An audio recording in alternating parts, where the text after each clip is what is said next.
জুলাই আন্দোলনে আবু সাইদ শহীদ হওয়ার ৭.৫ মাসের মাথায় মামলা হলো আন্তর্জাতিক অপরাধ ট্রাইব্যুনালে। সেই সঙ্গে চলতি মাসেই শেষ হবে এই হত্যা মামলার তদন্ত। রোববার মামলা দায়েরের পর গ্রেপ্তার ৪ আসামিকে হাজির করার নির্দেশ দিয়েছে বিশেষ ট্রাইব্যুনাল। বেগম রোকেয়া বিশ্ববিদ্যালয়ের ছাত্র।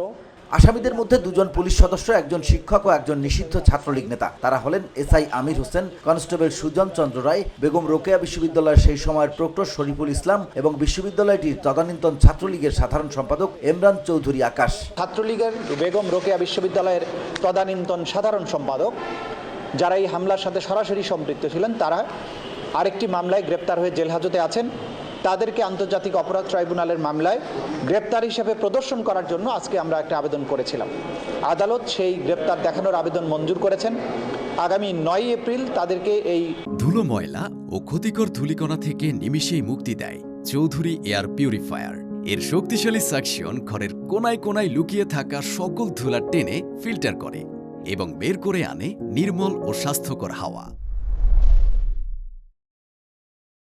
ট্রাইব্যুনালে প্রডিউস করার জন্য নির্দেশ দিয়েছেন এবং এই মামলার নির্ধারিত তারিখ আগামী তারিখ হবে ৯ এপ্রিল।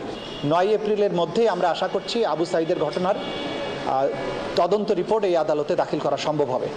সেই তদন্ত রিপোর্টে সরাসরি আমরা যেটা দেখেছি, আমাদের তদন্ত সংস্থা যে প্রধান আসামি শেখ হাসিনা সহ আবু সাইদের মৃত্যুর পর আন্দোলন দাবানলে পরিণত হয় সারা দেশে। বাড়তে থাকে মৃত্যুর মিছিল। প্রথম শহীদের মামলা করতে এত দেরি হলো কেন জানতে চাইলে চিফ প্রসিকিউটর মোহাম্মদ তাজুল ইসলাম বলেন, আনুষ্ঠানিকভাবে মামলা না হলেও তদন্ত শেষ পর্যায়ে রয়েছে। এই মামলার ঘটনার সংগঠিত করে তাদের ভিওডি বাংলা নিউজ ডেস্ক। মধ্যে আশা করছি আমরা তদন্ত রিপোর্ট